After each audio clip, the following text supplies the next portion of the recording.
Coming up on UGTV, Board of Commission meeting of the Unified Government of Wyandotte County, Kansas City, Kansas.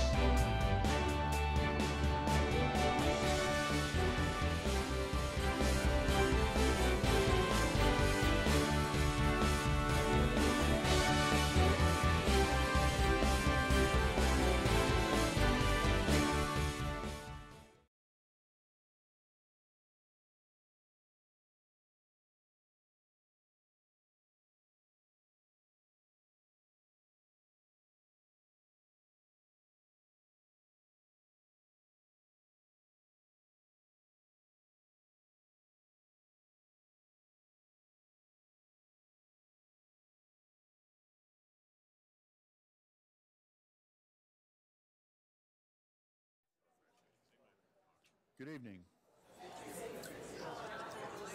Before we begin, I must announce that anyone who is interested in addressing the Commission on the public hearing agenda regarding the proposed 2020 Unified Government Budget and the 2019 Community Development One-Year Action Plan may sign up at either of the tables located by the chamber doors. Again, if you want to speak specifically about the proposed 2020 Unified Government Budget or the 2019 Community Development One-Year Action Plan, you may sign up at either of the tables located by the chamber doors. And if you have not yet signed up on your way in and wish to address the Commission on that item, please go to one of those tables and sign up. And again, we will limit your comments to those items only. When the item is up for discussion, the clerk will call the names in order according to the sign-up sheets. She will announce who's on deck, which means you will be next to the podium. And when you come to the podium located by the railing up front, please state your name and city of residency for the record. You will be given up to 3 minutes to state your comments. The clerk will announce when you have 1 minute remaining to allow you time to conclude your comments. So I'll now call the meeting to order. Would the clerk please call the roll? Roll call. Mugia. Here. Johnson. Here. Kane. Here. Markley. Here. Walters. Here. Philbrook. Here. Bynum. Here. Burrows. Here. Townsend. Here. McKiernan. Here. Alvey. Here. This evening, our invocation is being given by Sister Therese Bangert of Our Lady in St. Rose Catholic Church. Please stand and remain standing for the Pledge of Allegiance.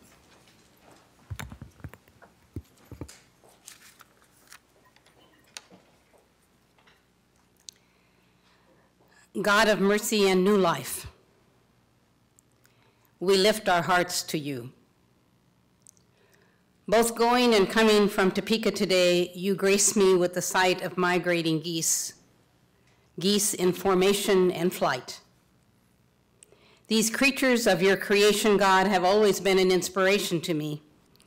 Their teamwork, trading off leaders, trading off who gets the brunt of the wind, trading off who stays behind with the sick and the injured. So tonight, Spirit of God, I ask you again to grace with teamwork our mayor and these commissioners. Direct their comments and decisions in teamwork for the good of all of our community, especially those most vulnerable. And loving God protector, I ask your special blessing tonight for our Blue family, KCK. They surely give us a witness of teamwork. Continue to grace them with safety and compassion. Amen. And loving God, creator of the seasons, in your mercy, send us springtime. The springtime the migrating birds signify. Remove the grip that winter has had on us. Open our hearts to the new life you offer us. I pray in Jesus' name. Amen. I pledge allegiance to the flag Of the United States of America, and to the republic for which it stands, one nation under God, indivisible, with liberty and justice for all.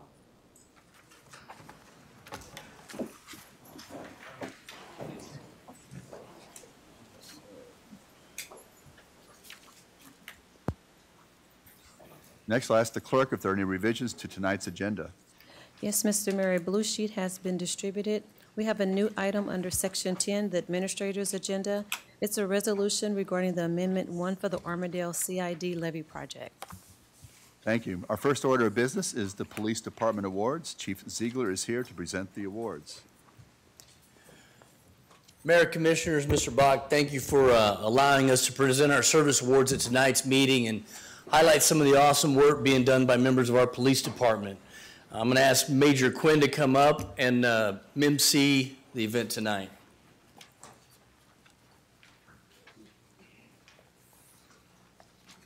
Thank you, Commission, for allowing me to also recognize the great work that our men and women are doing on a daily basis in our community.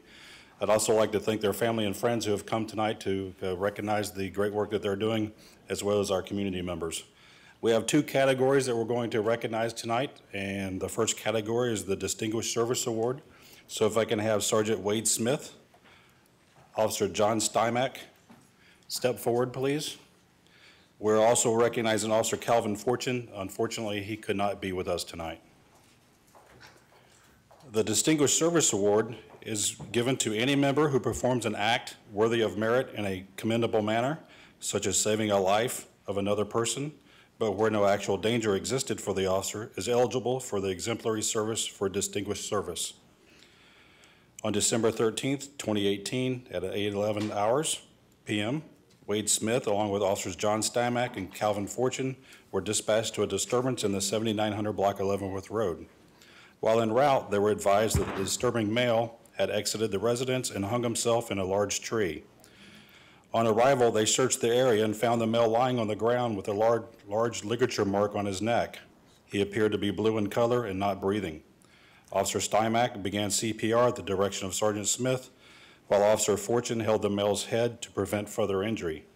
CPR was continued until Sergeant Smith felt a pulse. EMS arrived and transported the male to the hospital. On January 4th, 2019, the male was released from the hospital with no detectable injuries.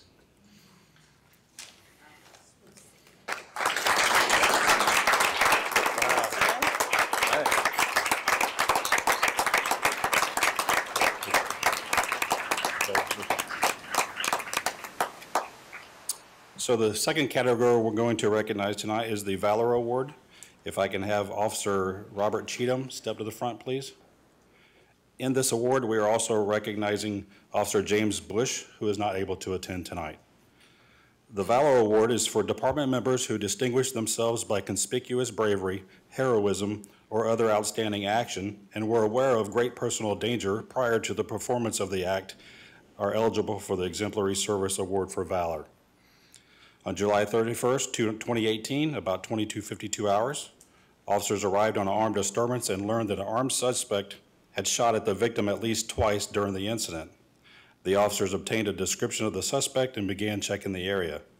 A short time later, the suspect was seen by Officer Cheatham and began to flee the officers. The officers gave chase and cornered the suspect. The suspect raised a 9mm handgun and pointed it at the officers, who gave loud verbal commands and fired at the suspect defending themselves. The suspect was struck on the arm and leg and taken into custody.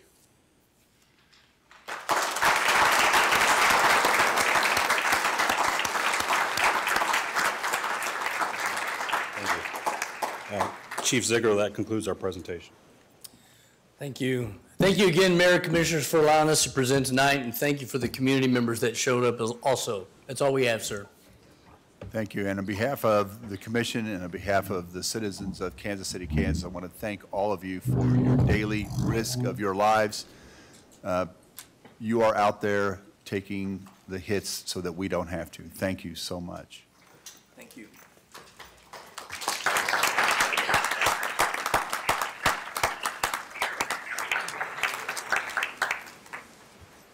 Our next order of business is the annual State of the Court Address.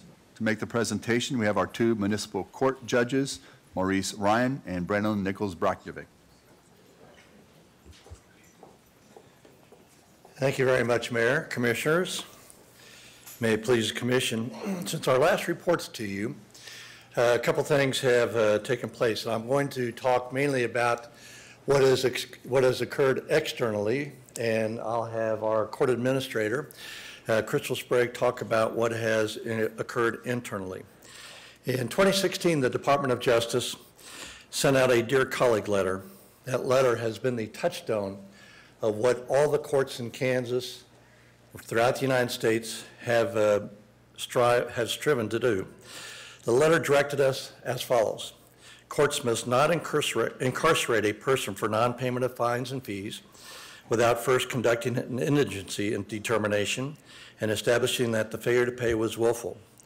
Courts must consider alternatives to incarceration for indigent defendants unable to pay fines and fees. Courts must not use arrest warrants or license suspensions as a means of coercing the payment of court debt when individuals have not been afforded constitutionally adequate procedural protections. And courts must not employ bail or bond practices that cause indigent defendants to remain incarcerated solely because they cannot afford to pay for their release. The Kansas Supreme Court in 2017 appointed an ad hoc committee to examine bonding practices, fines, and fees in municipal court. That committee included 16 municipal judges. I was honored to be one of those judges. And after a year of study, surveying, and reviewing best practices throughout the United States, in September 2018, we presented to the Kansas Supreme Court our report, which we're going to be presenting to the Kansas Municipal Judges meeting in April of this year. I'm proud to report that even before this report started, our court was at the forefront of these procedures. We went to a cash bond or to a no bond hold, excuse me, not a no bond hold, but a no arrest hold for most initial arrestees. And as a result, we don't get clogged up with a bunch of people that get arrested for a crime and have to post a bond before they get out of jail. Police issue a citation, they get out. The only people that are jailed are people that are DUI, domestic violence, and people that have failed to appear in our court. We have also been at the forefront of conducting ability to pay hearings, and Crystal Sprague will talk a little bit more about that. And so with those comments, I'll let Ms. Sprague present. Mayor, Commissioners, Mr. Bach, thank you for allowing us the opportunity to present the state of the court tonight. Before we begin, let me assure you that we are not attempting to set a record here in how many times we can get municipal court mentioned on a commission agenda, but nonetheless, here we are. But I would like to mention how grateful I am that you find this topic particularly important, because in many cases, this could be one of the few instances in which a citizen comes into our building or interacts with a court system at all. So each of you have gotten a full report of the state of the court, which will be available to citizens starting tomorrow. And I want to tell you a little bit about our court. Our court receives citations or has jurisdictions over cases that are submitted by Kansas City, Kansas Municipal Court, or Kansas City, Kansas Police Department, including Animal Services, Codes, Parking Control, the Sheriff's Office, KU Police Department, the Fire Marshal, and even KCK Community College, KCK School District, and even the Railroad Police. Our team, which some of them have joined us tonight, include 21 staffers. They include probation officers, 2 judges, and 14 clerks. That team handles over 42,000 cases filed each year, with some 1,000 defendants coming to court on any given week, filling up 21 court dockets on any given week, and handling 2,150 cases on any given week. Those can be formal activities, or about 35% are coming in just to make payments. But a lot of traffic, and we know that that traffic comes in. Our other responsibilities include tow hearings, collecting restitution for victims, and being a collection site for the state of Kansas reinstatement fees. Wonderful progress has been made since our 2016-2018 strategic management plan was presented, but we absolutely have no room to rest. Our management plan is not static and evolves and changes every day to meet the best needs of our customers and our citizens. With the recent appointment of Judge Brakovich, we will look at our strategic plan, start the evolution of a new strategic management plan, and hopefully present those findings out to you shortly. We do not anticipate, however, that our impact areas will change. Those impact areas are modeled after the DOJ, and the DOJ has said very clearly that they feel there's a crisis in the criminal and civil justice system in the predominant areas of access to justice, promoting accessibility, ensuring fairness, and increasing efficiency in our court. We want to be the leader in the state to do that. Some more specifics about our court. Like I said, we file about 42,000 cases per year. We're the top 3 in the state. Our municipal court accounts for almost 9.5% of all the cases filed in the state of Kansas, and we are only behind Wichita, which files about 12.8% of all those cases. We are first in the state, however, in the number of cases are filed that are crimes against persons and people. We make up a large percentage of our docket based on misdemeanor crimes against persons and people. We are twice that of Wichita's percentage and 4 times Overland Park's percentage. This is particularly important because we are a misdemeanor court in addition to a traffic court. Our sister court in Johnson County, which is similar to our size, files 90% traffic violations. We file only 72% traffic violations, and a high majority of our violations are misdemeanor offenses. These bear a greater burden on our court. It's relevant not only to the community and the citizen accused, but to the victims of those crimes. So we take those cases very seriously. And they do require extra resources and an understanding of the impact that it has. While our ranking in the state focuses on person and property crimes, we cannot forget that DUI and driving while suspended cases can be misdemeanors as well. So in the court climate post-Ferguson, in this environment, they leave no doubt, the Department of Justice leaves no doubt that fines and fees collected by a city municipality should not be build in a reliance on those fines and fees. That fines are enacted as a sanction and a sanction alone, but the focus of the court should be on changing the behavior of the citizen to improve public safety, not to impose crippling debt on citizens and jail them for that debt. The DOJ continues to enforce this, and our court follows suit, and we align our core beliefs on the DOJ recommendations. This is evident through Judge Ryan's participation in the Supreme Court Committee on Fines and Fees. With that said, it is still vitally important that we review trends as well as collections, spot areas of improvement, and benchmark our activities in comparison to other courts.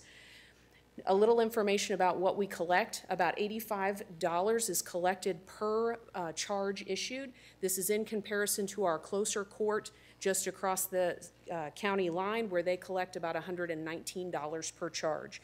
There are 3 influences here, one being the ticket prices are higher in that court, as well as they offer they cite fewer parking tickets. We have roughly 27% of our filing is parking tickets versus less than 1,000 in that court. The third area is, like I said before, they file 90% traffic, we're at 72% traffic offenses. With all these differences, with all the differences in the amount of collection that we have per ticket, our revenue is roughly the same as that court.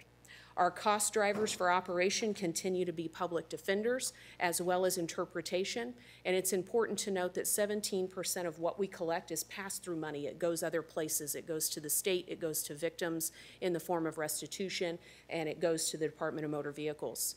Our average caseload per judge, these fine folks sitting behind me, is 15,000 cases per year per file, and our average caseload per clerk is roughly 10,000 cases per clerk. This gives you a little closer look at the percentages and all the types of fines and fees that we collect. I would be remiss if I didn't talk about municipal court's impact on the jail. We pay very close attention to defendants that are booked into the jail for failure to appear in court, and any inmate that is booked on our charges alone, meaning they don't have any district court cases or any other holds. Comparatively to 2014, we had 2,000 fewer bookings in 2018 than we did in 2014. This is momentous for us. While the average length of stay is at 2.9, or average length of stay for all inmates held under our jurisdiction is 2.9 days, 4,300 of those bookings spent less than 2 days in the facility. The average length there was 1.7. 39 days is the average length of stay for 143 of those defendants that were booked more than 10 days, and 7 inmates were held for 10 days or more. It is important that I bring up here that those 7 inmates were probation revocations, and they had multiple charges for domestic violence, assault, theft, and DUI. We feel like we are getting closer to having the right people in custody and focusing on our traffic cases internally and holding our misdemeanants and our repeat offenders where they should be to protect our community.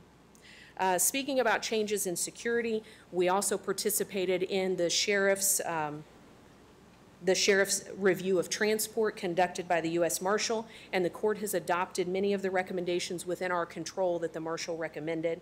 But perhaps the biggest and most impactful improvement that we have seen is in our daily security came in the form of the Kansas City, Kansas Police Department establishing a security booth with an uniformed police officer on site.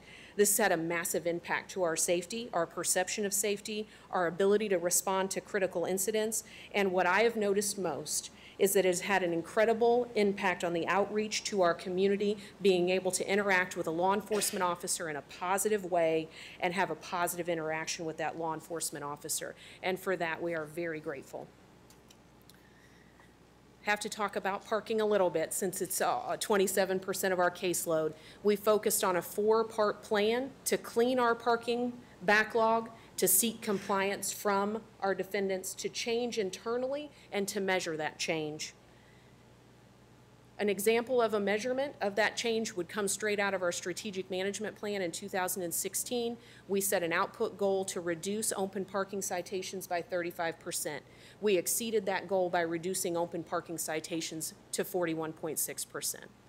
Most importantly, though, however, has been the change that we have made internally to notify defendants of parking citations and filings within our court. And that's evidenced by the slide there on your right, showing that in 2016, we had 30% of our cases, our parking cases, were resolved within the year that they were filed, versus 2018, we had 35% of our caseload resolved in the year that they were filed. Our cleaning included a cleaning of almost 72,000 records. 35,000 of those were cleaned one by one from the staff sitting behind me here. So looking back at those important factors of promoting accessibility, this all begins with us, and you'll hear me say that about 4 more times. This all begins with us. It's not about the defendant and what the defendant is doing, but how we are handling ourselves internally. Technology is wonderful, but it has to be complemented by data. Whether it be Next Request for open records, municourt.net to produce information about cases, or docket boards that are going to be later installed within the month to improve customer service once defendants arrive at the court. They're only as good as the information that we put in.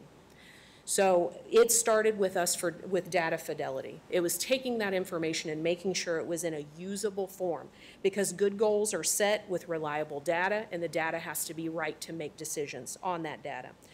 Judge Ryan participated in the purchase of a database in 2013 that was a great tool for us, but we had to use it. So we have advanced considerable effort into using that tool to take us from something that looks like this, which you will find in many courts across the land, a standard traffic citation with notes on the back that is virtually unusable as far as data analytics go, and has converted us into this.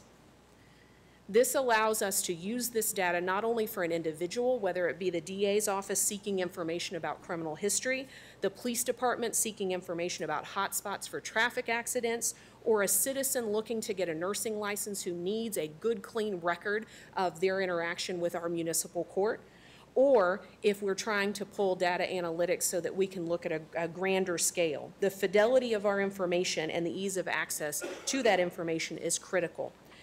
The work of our team, what we have done, has allowed us to be able to get to that information, and it's very powerful in the fact that it allows us to get aggregate data to make better decisions.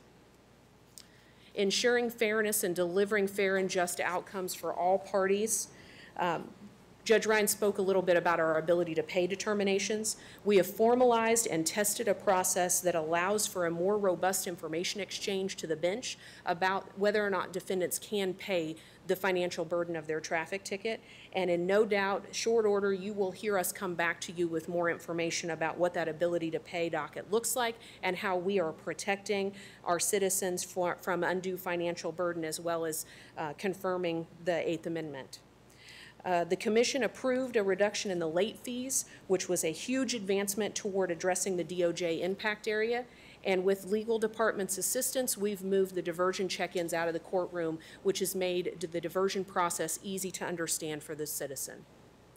And the last area of impact is increasing efficiency, delivering fair and just outcomes effectively without waste or duplication.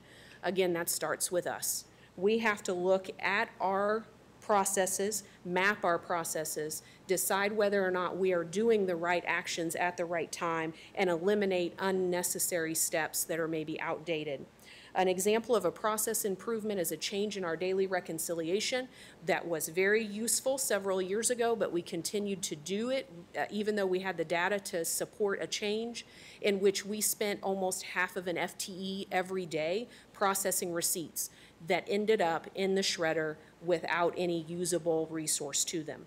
We've been able to eliminate that with the help of the accounting department and the treasury, and got back a half an FTE so that we can improve in other areas. Then we complement those process mappings and change by being able to introduce good supportive technology. The MyWICO app, powered by Payit, will definitely be a way that we then step into the future as municipal court to be able to utilize a technology with good data to give our citizens access to information. I'd like to very quickly show you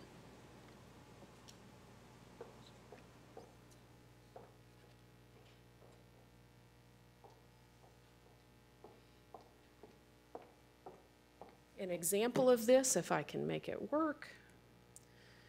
So within the next month and a half, we will be jumping on to the Payit solution. The Payit solution will allow citizens to make partial payments online. Currently, we have an online payment mechanism. It's not super intuitive, and it is not accessible by a phone, which is not great customer service. This will be the screen that defendants view now, or that citizens view now, with 311 requests and property tax, as well as to renew their vehicle. Municipal court will be added, and a defendant will be able to sit at home right after they get a ticket or shortly after they get a ticket and be able to access information of their case.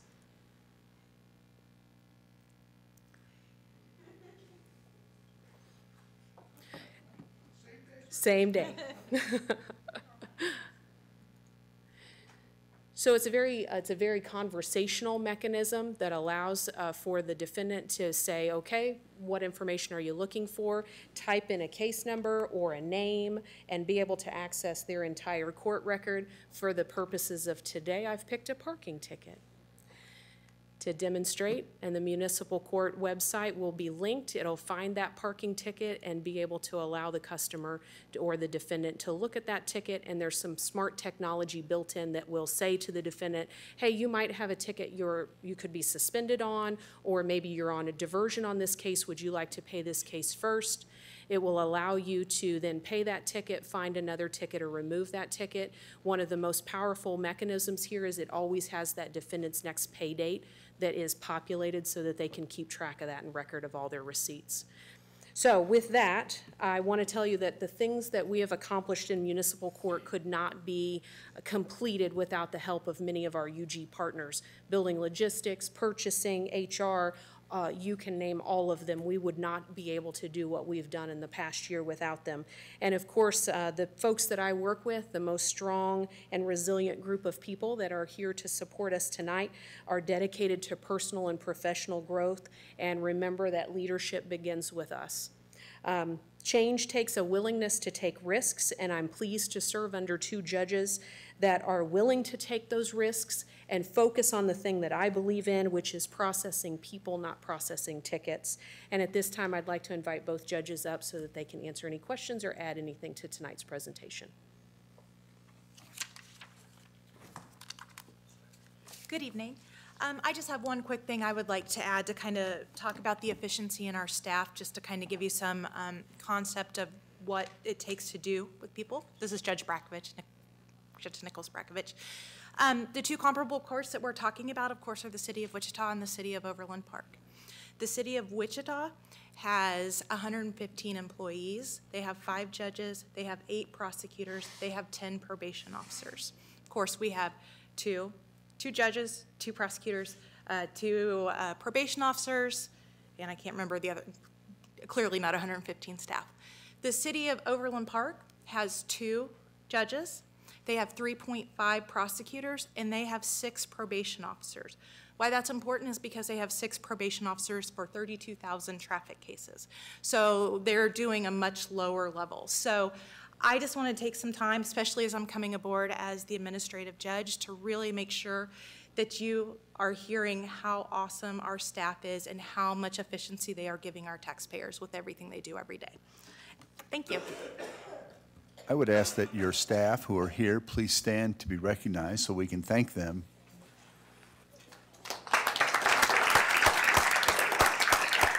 Don't be bashful.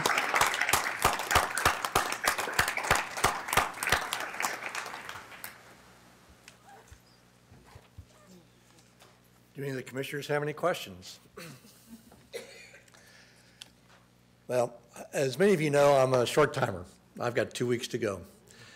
I've been here since December of 1983. I've enjoyed every single minute of it. Thank you. We're not done with you yet, Judge, so.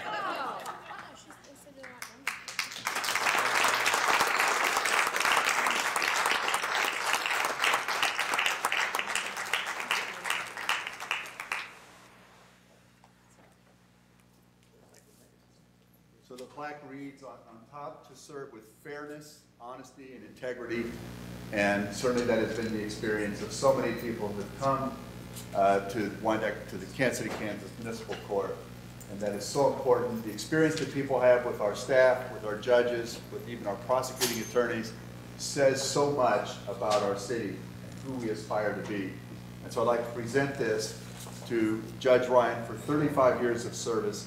A great appreciation for your many years of dedicated service to the citizens and to the unified government. Thank you.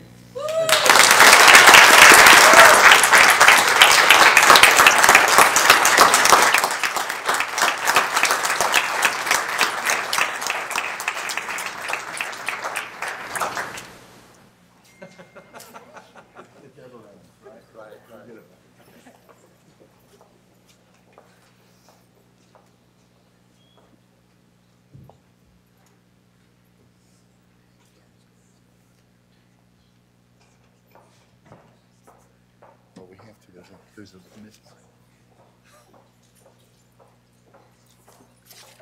Right. Next, we have the selection process and appointment of a new municipal court judge. I'd ask Administrator Bach to bring in each candidate. All right. Thank you, Mayor. Mr. Cross, if you would bring in our first candidate tonight. What we have told them is that they'll be each expected to give about a 5-minute presentation. After that, they will go out and we will move through the balloting process.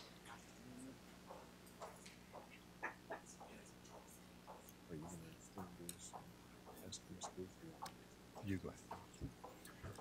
All right, our first candidate tonight is Megan Schultz. Ms. Schultz, we'll go ahead and let you go ahead and have 5 minutes to present to the commission. Thank you. Good evening.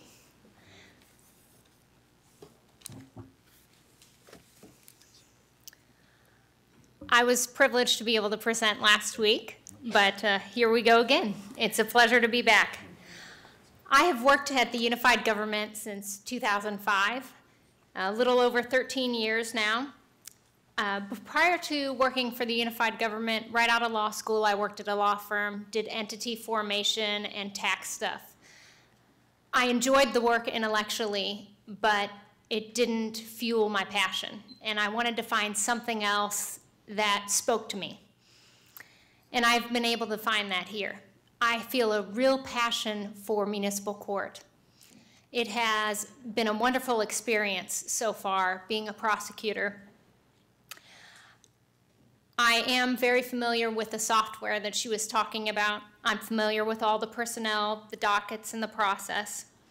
There's a difference between working in municipal court every day and coming down and working as a sub. In the past, we did not have access for the subs to have logins for the software. So if someone subbed a few years ago, they would be unfamiliar with the software, and that's something that has become so essential for us. It is used at every single docket. When Mr. Haga left in June, I had the pleasure of taking over the codes docket. It was something that I had never done before, and I have really enjoyed this process. I met with Greg Talkin to speak about where codes was at, where they were looking to go. As of April, we have instituted that we are going to go to 2 dockets per month, and we have requested that they provide us an inspector to be there as a resource, because we have found that a lot of the people that we end up dealing with on the codes dockets need connection to resources. And so he is attempting to be able to provide us with that, someone who can be there to hook them up with resources. I first applied for municipal court judge back when Judge Brakovich was had originally been appointed as a municipal court judge. I have been extremely passionate about growing my career, and that's why I applied this time. I support the goals of the court. When the Ferguson report came out, I know a lot of the courts in St. Louis panicked. Our court didn't panic because we didn't have to, because we were already moving in the correct direction. I would love to continue to be a part in this new way of moving us forward into the future. The judicial ethical requirements are not the same as the requirements for a prosecutor, but they are very similar. The focus is to be on justice, not on winning. And that's what I have focused on during my career here. There have been times when there has been a case that I thought, if I take this to trial, I could win, but it wasn't right to take it to trial because of some sort of issue with the case. And so I don't. When it's right to dismiss a case, I dismiss it. When I'm able to offer someone an alternative to incarceration, I do. I believe people that are allowed to do house arrest as opposed to jail maintain a deeper connection to the community. It saves taxpayers money, and I believe that it increases efficiency for all of us. We also try to offer— You have 1 minute. Thank you. We also try to offer alternatives to fines, community service, other probation requirements, such as sticking with a program, sticking with mental health treatment, and I just really feel that we have made such great strides, and I believe that I would be an asset as a municipal court judge. I thank you for your time. Thank you.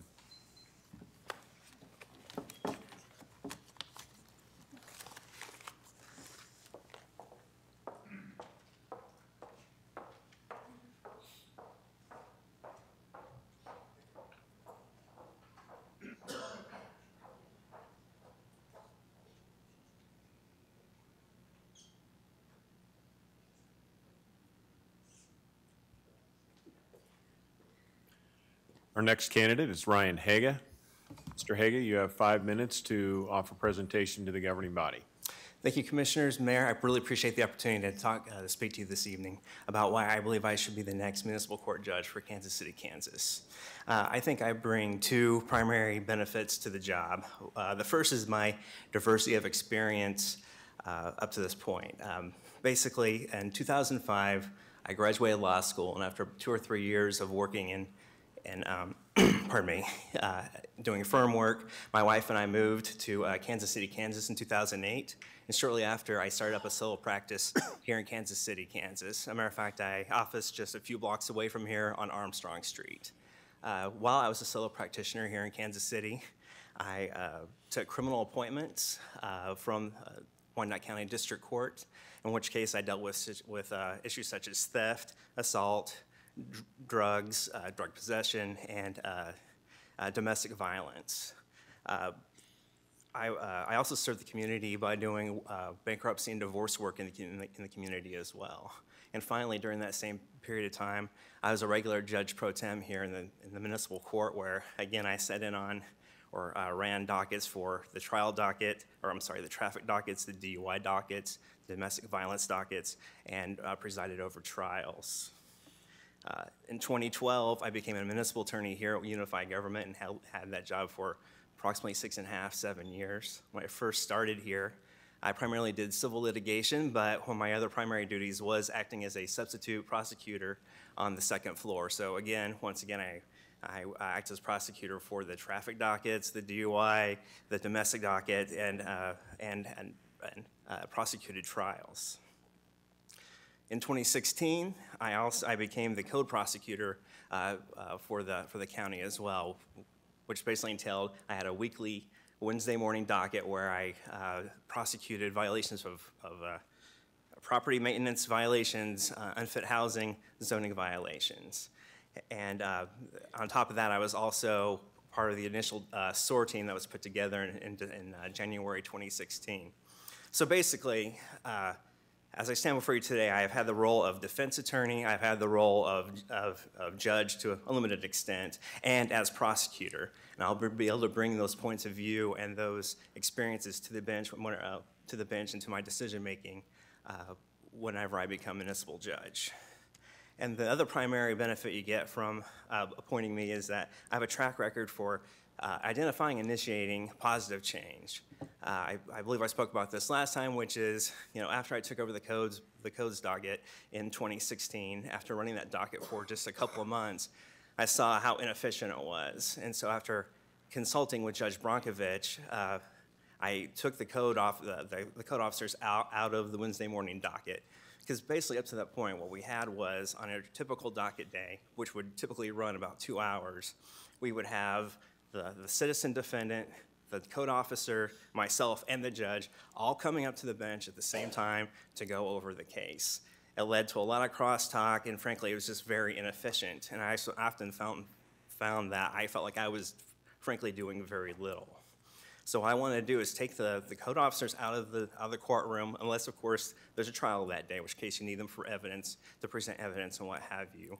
And I took one person out of the conversation, allowing just the citizen, myself, and Judge Bronkovich to converse about any particular case. What I did was I met with the code officers the day before, was briefed on all the cases that were coming up the next day, was able to convey that information to both the court and to the citizen.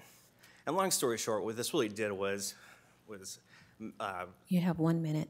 Thank you very much, was allow the docket to go much faster with, frankly, one less party to deal with, as well as opening up the code officers to go out and do their job by doing inspections and writing citations instead of spending 2 hours every Wednesday morning in court. So having said that, I believe that's really all I had to say, except that as a municipal judge, I will be an accessible, positive representative of the unified government. I humbly request your vote tonight. Thank you. Thank you. Now, at this time, I'd ask the commissioners to mark their ballot indicating their choice for municipal court judge.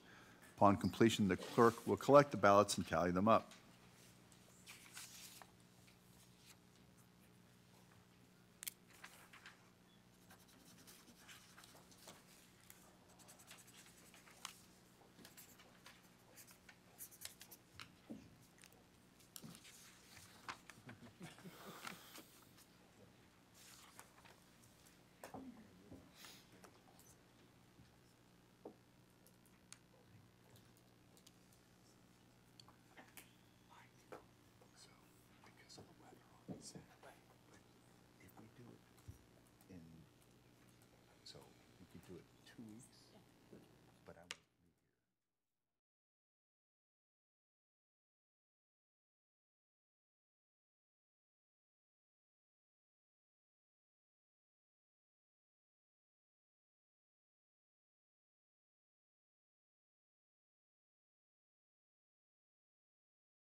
We have a majority of 6, at least 6, for Megan Schultz.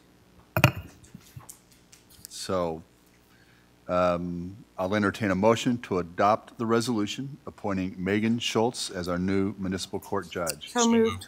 Second. We have a motion and a second. Roll call, please. Roll call, Mugia. Aye. Johnson. Aye. Kane. Markley. Aye. Walters. Philbrook. Aye.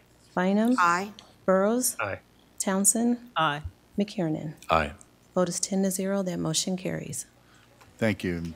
And again, thanks to all the members of the committee for slogging through this and bringing us our opportunity. Thank you.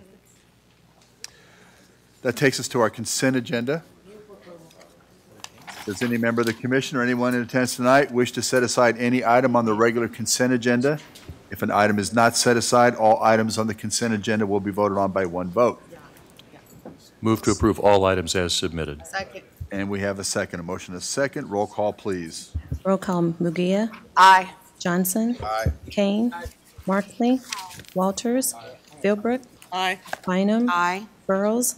Townsend. Aye. McKiernan. Aye. The vote is 10-0, that motion carries. Thank you. Next is our first public hearing to receive citizen comments on the proposed 2020 Unified Government Budget and the 2019 Community Development One-Year Action Plan. I'd ask County Administrator Bach to make some opening remarks. Thank you, Mayor, Commission. Yes, tonight, as we've done for the past several years, we've brought this before the public early in the year before we get into a lot of the really details of our budget to take input as to how we're spending our money from previous years to look forward to 2020 and make recommendations or ideas to where people think we should direct our money for the year 2020. So at this time, I'm going to ask our budget, and then also we go through our community development block grant action plan and look at that for our coming year. So we get public input from that as well as to how we are directing our dollars that are put into that program. So tonight we have our budget manager and our director of community development both here to present. Starting the presentation will be Reginald Lindsay, our budget manager. Reggie? Good evening, Mayor Alvey, commissioners, and citizens. Last year, we approved a $376 million budget. Of that $376 million budget, the largest fund in there is the City General Fund. It's a $160 million budget. And then there's the County General Fund, which is a $63 million budget. And then we have the Consolidated Parks, which is a $6.6 million budget.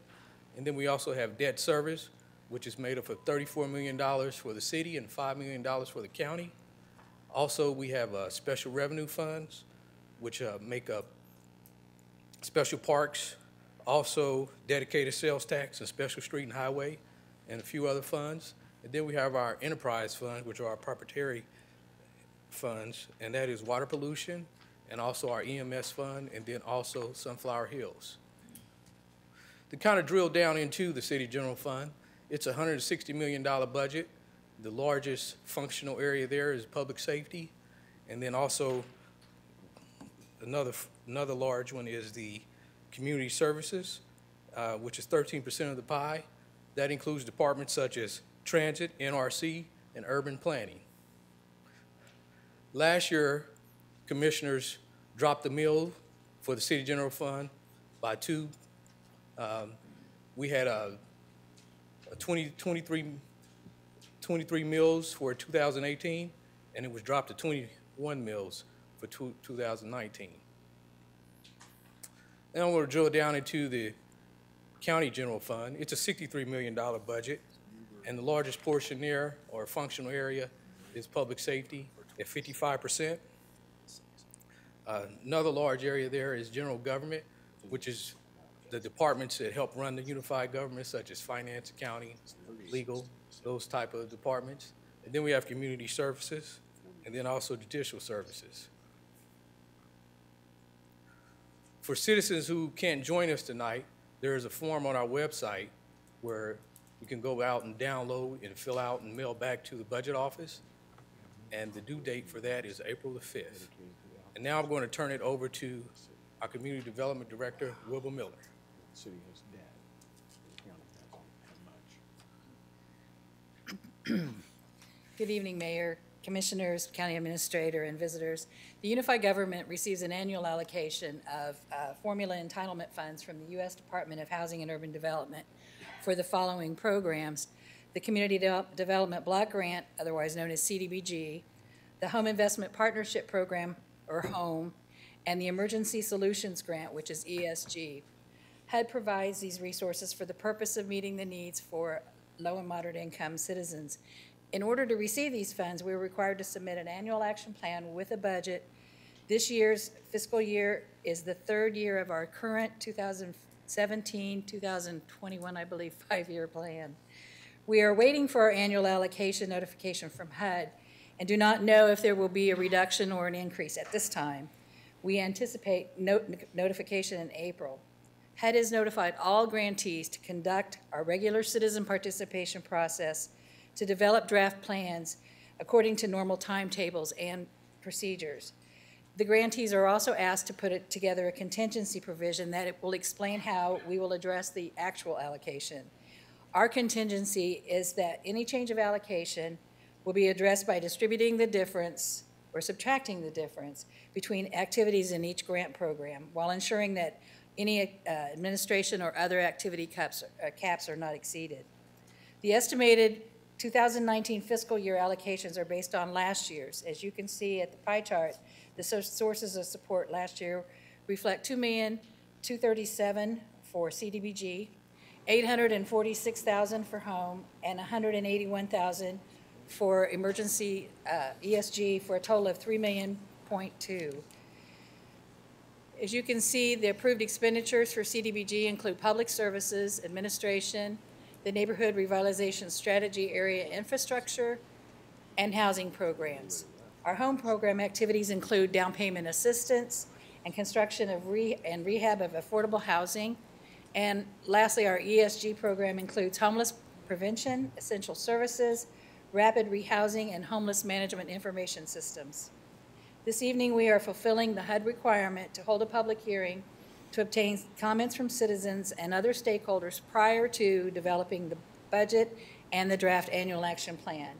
We are seeking to assure that the citizens participate and understand that the proposed plan will address housing and community development needs, the development of proposed activities, and a review of program performance. This draft plan will be published in June to meet the 30-day citizen comment period. A second public hearing is scheduled to be held along with the Unified Government budget on July 25th at 5 p.m. The adoption of the Unified Government's revised 2019 and proposed 2020 budget and the 2019 annual action plan is scheduled to take place at the Board of Commission meeting to be held on July 25th at 7 p.m.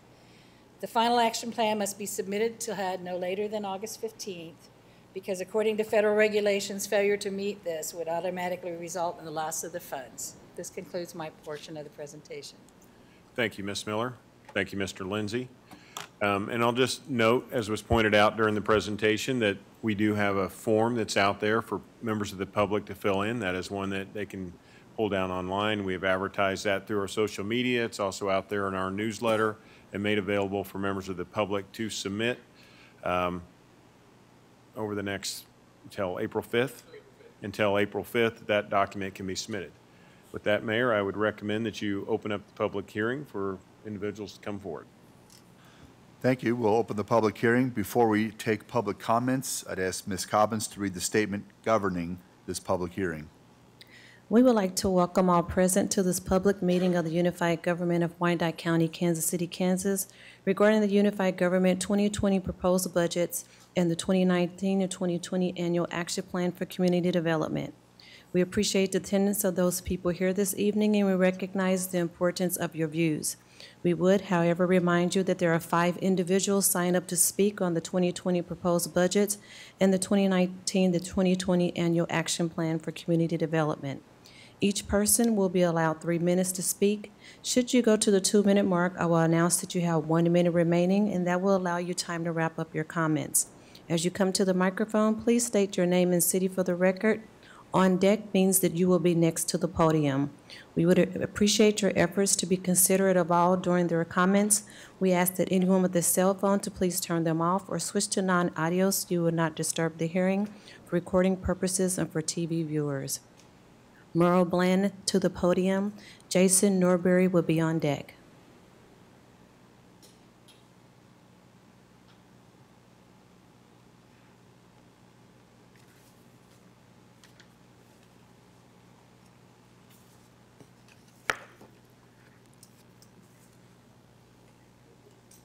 Mayor Alvey, commission members, UG staff, ladies and gentlemen, thank you for the opportunity to speak.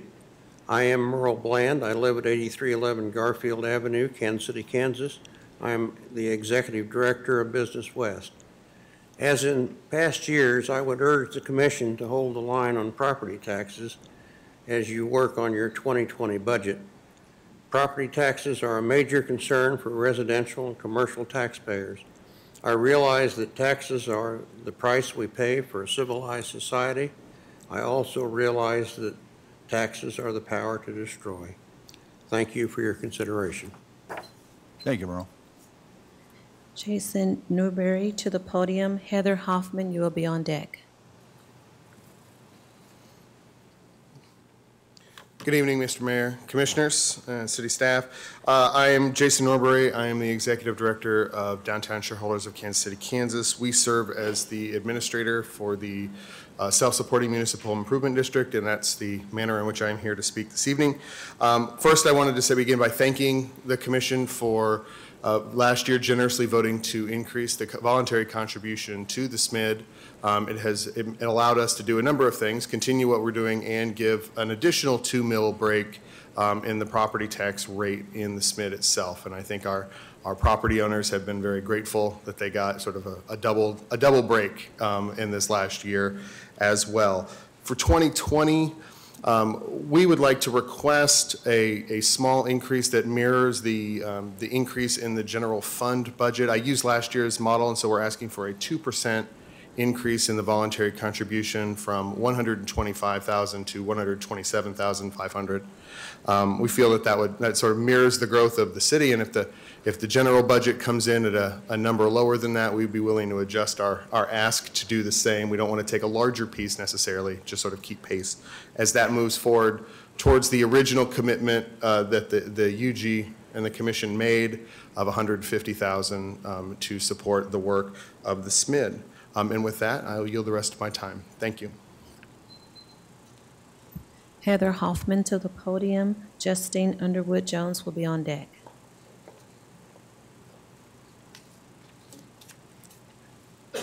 Good evening. Thank you so much for taking the time to listen to each of us to talk about how we'd like to help bring some additional improvements to our community here.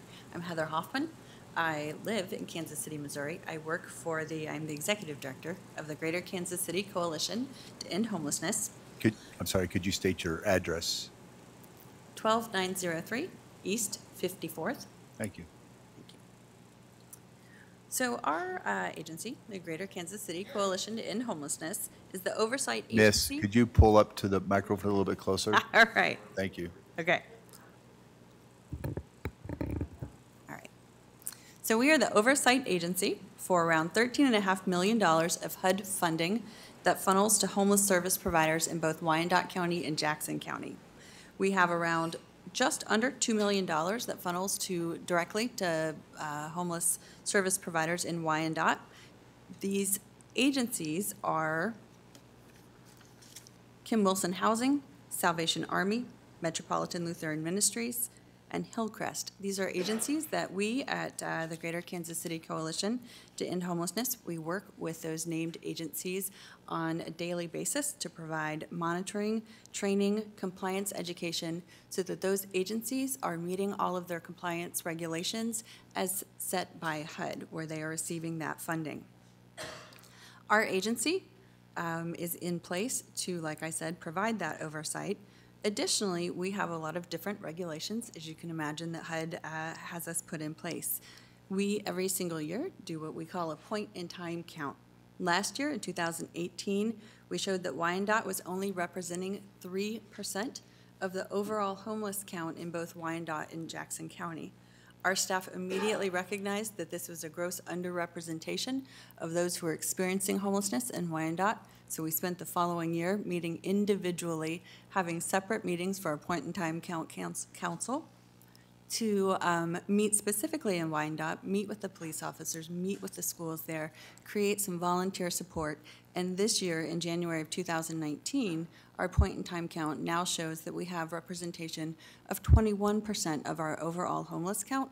21% of those are now recognizing that they are in Wyandotte. Additionally, we in 2017, Kansas City, Kansas School District noted that they have 1,400 homeless students. I can tell you that we have only 15 beds right now in Wyandotte County. 1 minute, ma'am. Thank you. For unaccompanied youth. Our agency is designed to help address these exact issues. We have the backing of HUD. We've got nationwide best practices to address these and other issues like chronic homelessness, veteran homelessness. We just need the county or Wyandotte to help us by providing $75,000 in general budget fund dollars. We need these dollars to help us provide for match for our programs, and we need these dollars to help us be creative and bold and respond quickly to the trends that we're seeing in homelessness in this community. I thank you for your time. Justine Underwood Jones to the podium. Marsha Rupp will be on deck, and that's our last one. Good evening. My name is Justine Underwood Jones. I reside at 431 Ann Avenue in Strawberry Hill, Kansas City, Kansas, and I am the president of the Strawberry Hill Neighborhood Association. I am here tonight to ask the UG to consider setting aside dedicated funding for the improvement of St. John's Park and Huron Park in Strawberry Hill. 1/3 of the residents of Strawberry Hill are under the age of 18. I have heard a lot of talk from the UG and from partner organizations about how important it is for us to attract young families to Strawberry Hill. In order to do this, we need to be providing family-friendly amenities. We actually have a number of young families in Strawberry Hill, and when I talk to these parents, they haven't met each other. I say, have you met so-and-so? She lives 1 block behind you. She has a child the same age as your child. But these parents haven't met each other because there's no dedicated gathering spaces for these young families, for their children to meet each other and play with each other, for parents to meet each other, for a sense of community to develop. But a park behind the library at Huron Park, where there's a perfect open gathering space up terrace under shady, mature trees, would be a perfect fit for parents to bring their children to the library and then to play at a park. It would benefit Turtle Hill and Strugglers Hill and Douglas Sumner and Riverview, all of the surrounding communities, to have a central, large park with a large play structure. The same could be said about St. John's Park. We have a great dog park there now. The critters are contained. There is an area further into the community that is safe. It's away from intersections, and it has a magnificent view. It would be a place that would attract people coming over, even from maybe Kansas City, Missouri, to let the kids play and admire the view. We have natural parks for it, and the Strawberry Hill Neighborhood Association is committed. Thank you. Is committed to providing $7,500 that we raised through our pub crawl last year, and whatever is raised from the pub crawl this year to make a park happen. Melissa Muntsieben applied for money through the Rotary Club, but last year that wasn't approved. We're prepared to apply for the casino grant, but we can't do it on grants alone. If we provide even 15 grand, the prep work for a play structure is insurmountable for the community alone. We need the UG to help us. Please dedicate funding for parks in Strawberry Hill. Thank you. Marsha Rupp to the podium. Thank you, Bridget. Thank you, Mayor. Marsha Rupp, 2816 North 46th Street, Kansas City, Kansas. I want to talk about the Woodlands tonight, and maybe I can help her, because this is not about I need money, we need money from you. There was a guy here, his lawyer, that represented him, and when I was at the legislative meeting, I heard people say that he didn't fill enough of the property with what he was going to do. That was wrong. He was going to bring in a Western entertainment, dancing, music, And I believe that we can get more out of this guy. So I'm not only asking you, I'm begging you to bring this guy back in, either in a special session, a standing committee, whatever. You know, it's just too bad that when we make deals with people that our aftersight is not as good as our foresight, or vice versa, because you put limitations and restrictions on certain things, and then all of a sudden something happens and you know you made a mistake because there could be more revenue. So I'm really asking you to see what else, because we need winter entertainment in Wyandotte County. Think about it. We have none. And my husband and I, years ago, I'm going to tell you how old I am now, not really, but we used to go to the River Key. And in the River Key, they had miniature golf inside. They had bumper cars. They had a half of a basketball goal where you could go in and play horse, shoot hoops, things like that that kids could do, grown-ups can do.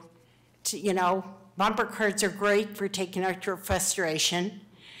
So anyway, we have no winter entertainment out. We have summer, but not winter.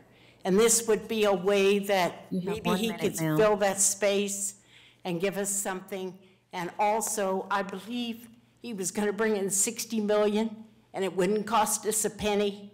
And I believe Commissioner Johnson said, why are we still talking about this? So I think that maybe if we bring this guy back in, and I think Commissioner Kane brought that up too, that we could see what else and how much more revenue we could bring in to maybe help this lady out about revenue. Thank you. Thank you. I'd like to thank each of you for coming out tonight to make comments during our public hearing process. Next, we have 3 items under the Standing Committee agenda. These items were presented to the Economic Development and Finance Standing Committee this past Monday, and they received a unanimous vote of approval to be fast-tracked to tonight's meeting. The first item has 2 resolutions related to the Kaw River Bank Turkey Creek Stabilization Project. I ask Commissioner Burrows, who chaired the Standing Committee meeting, if you'd like to add anything. Thank you, Mayor. The commission, the committee discussed in great length the need to ensure that the Kaw Valley Turkey Creek Bank was addressed. The bonds that will be issued will stand to be reimbursed, a total of $10 million. It's an emergency situation. We were concerned that if we went ahead and bonded it right away, that it would put us in a negative negotiating position, but we understand we do have partners at the table, so we went ahead and moved out favorably, unanimously. Thank you. Are there any comments or questions from the commission? Move to approve as submitted. Second. We have a motion and a second. Roll call, please. Roll call, Mugia. Aye. Johnson. Aye. Kane. Aye. Markley. Aye. Walters. Philbrook. Aye. Bynum. Aye. Burrows. Aye. Townsend. Aye. McKiernan. Aye. The vote is 10-0. That motion carries. We have an ordinance regarding the Midtown TIF refinancing. Again, Commissioner Burrows, any comments? Mayor, there was, again, much discussion in reference to the Indian Springs future plan. This was what I have to commend staff in. The new bond issue will lower our interest rate as well as put them as tax-free GO bonds. So I'm really pleased to say that the committee chose to move forward unanimously. Move to approve as submitted. We have a motion. Is there a second? Second. We have a motion and a second. Any questions? Seeing none, roll call, please. Roll call, Mugia. Aye. Johnson. Aye. Kane. Aye. Markley. Aye. Walters. Philbrook. Aye. Bynum. Aye. Burrows. Aye. Townsend. Aye. McKiernan. Aye. The vote is 10-0. That motion carries. And item number 3 sets a public hearing date of April 11th to consider a redevelopment project plan for Project Area 1 in the Downtown Grocery Development District. Again, Commissioner Burrows. Thank you, Mr. Chairman. There's been, Mayor, there's been plenty of discussion in reference to the grocery store. We're ready to have the public involved in this. We're really excited about the grocery store. Staff made a great presentation. We're ready for the public to have their input. Move to approve as submitted. We have a motion and a second. Any comments or questions? Seeing none, roll call, please. Roll call, Mugia. Aye. Johnson. Aye. Kane. Aye. Markley. Aye. Walters. Philbrook. Aye. Bynum. Aye. Burrows. Aye. Townsend. Aye. McKiernan. Aye. Vote is 10-0, that motion carries. And we have one final item, blue sheeted for tonight. Mr. Bach, would you please present this item? This is in reference to the Armourdale CID levy project. In fact, I'll turn this over to Assistant Administrator Sieben, who has been working on this project, to provide a short summary of what we're doing. Before you tonight, you have a development agreement, which is essentially the engineering design for the Armourdale and CID portion of the Kansas River levee system. A portion of this levee runs on the Missouri side, but the bulk of it is on the Kansas City, Kansas side. We are committing a significant amount of funds to this design agreement that is before you, and would like to actually have our names on it. Prior to January, this was moved forward with Kaw Valley Drainage District and the City of Kansas City, Missouri being the only signatories, since Kaw Valley is ultimately responsible for the actual berms and levee under seepage. However, many of the pumps are the unified governments. So that is what we're requesting tonight, is to be added as a signator. Thank you. Any comments or questions from the commission? Move to approve as submitted. We have a motion and a second. Roll call, please. Roll call, Mugia. Aye. Johnson. Aye. Kane. Aye. Markley. Aye. Walters. Philbrook. Aye. Bynum. Aye. Burrows. Aye. Townsend. Aye. McKiernan. Aye. Vote is 10-0, that motion carries. Thank you. That concludes our meeting for the evening. I'd like to thank you for your attendance. We are adjourned.